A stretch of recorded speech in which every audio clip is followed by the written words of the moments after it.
ඔන්න අද අපි ගෙනාවේ 49 days කියන 2011 කේ ඩ්‍රාමා එක. ටිකක් පරණ වුණත් මේක ලස්සන කතාවක් කියන පුළුවන්. අපි මේකේ කතාව පැත්ත බැලුවොත් ෂින් ජි හියන් කියන්නේ හොඳ ගුණධර්ම වලින් පිරිපුන් යෞවනියක්. හැබැයි මෙයා නොසිතූ ලෙස අවාසනාවන්ත රියානතුරකට ලක් වෙනවා.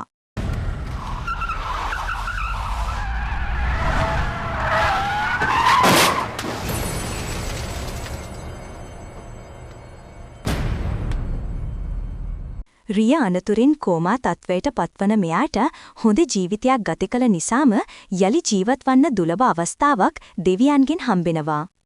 ඒ අනුව ෂින් ජි හියන්ට තමන්ට ඇත්තදම ආදරය කරන 3 දෙනෙක්ගෙන් කදුළු බිඳු 3ක් ඕන වෙනවා.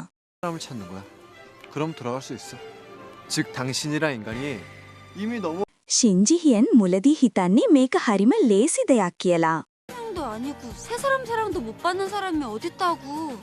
ඒත් එම කදුළු බිඳු සරල ඒවා නොවේයි ඒවා තමන්ට සත්‍යයෙන්ම ආදරය කරන මිතුරන්ගේ හදවතේ සලකුණු විය යුතු වන අතරම පවුලේ අයගේ නොවිය යුතු බව දෙවියන් පැහැදිලි කරනවා.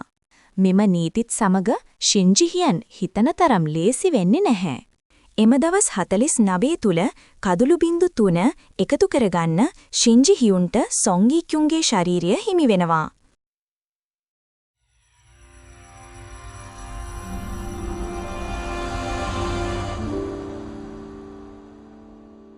එම දවස් 49 ඇතුළත ජීවිතයත් මරණයත් අතර සෙල්ලමෙන් ෂින් ජි හියුන්ට දිනන්න පුළුවන් වෙයිද?